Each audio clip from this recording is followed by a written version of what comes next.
My name is Emily. I am years old. I have been married to Daniel for 5 years. He is years old now. He is my husband. He is a kind man. He is soft-spoken. He is calm and patient. He never raises his voice. He never insults me. He never ignores me when I get sick. He takes care of me when I feel tired. He brings me food. He makes tea for me in the morning.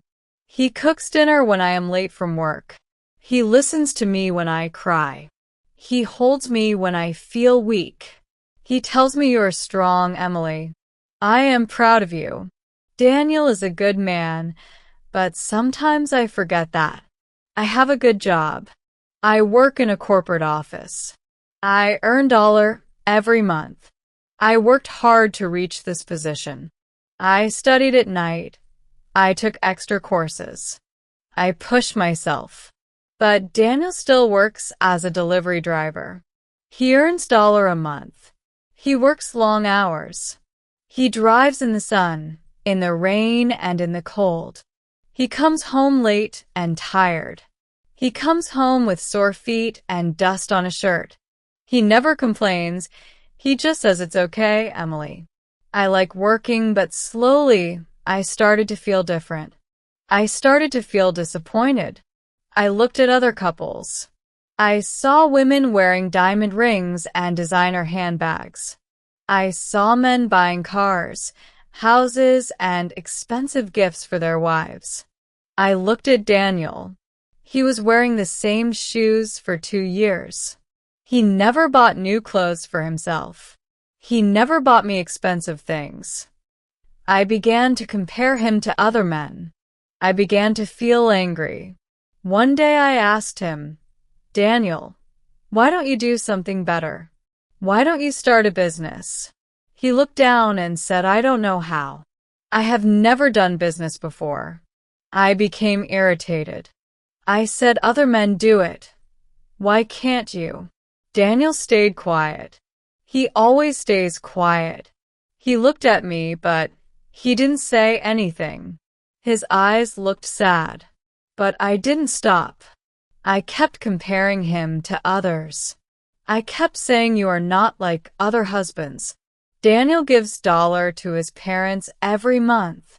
They are old and sick. He pays for their medicine. He sends money to them before he spends anything on himself. He gives me the rest of his salary $1, but I always said it's not enough. I never said thank you. I never appreciated his efforts. One evening, he came home very late. I asked him, where were you? He said I was looking for another job. I was surprised. I asked, did you find? He said, not yet, but I will keep trying. The next day, he left early in the morning.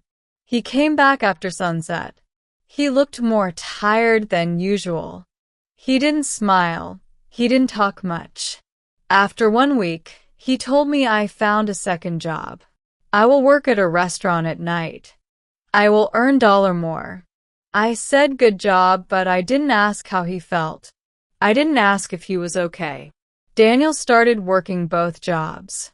He woke up before sunrise. He worked all day. He worked all night. He came home when I was already asleep.